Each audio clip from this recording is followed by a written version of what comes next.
ലൈസൻസിന്റെ അപേക്ഷ കൊടുത്തു. ഇനി അതിന്റെ ഒരു പ്രൊസീജിയർ ഉണ്ട്. പ്രൊസീജിയർ പ്രകാരം കളക്ടറുടെ ഭാഗത്തു നിന്ന് സ്പീഡപ്പ് ആക്കാന്ന് പറഞ്ഞിട്ടുണ്ട്. പോലീസ് എന്ത് നിലപാട് സ്വീകരിക്കുമെന്ന് എനിക്കറിയില്ല.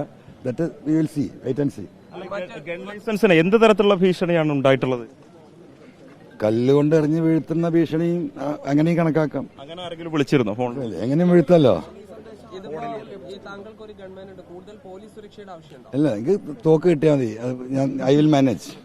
മറ്റൊരു കാര്യം, ഈ സരിത താങ്കൾ പറഞ്ഞത് ശരിയാണ്. അജിത് കുമാർ പരാതിക്കാരി പറഞ്ഞിട്ടുണ്ട്, ഈ സോളാർ കേസുമായി ബന്ധപ്പെട്ട് മൊഴി കൊടുക്കുമ്പോൾ ശ്രദ്ധിക്കണമെന്ന് പറഞ്ഞ് അജിത് കുമാർ വിളിച്ചിട്ടുണ്ടെന്ന് പറയുന്നു. സരിത എപ്പോ പറഞ്ഞു?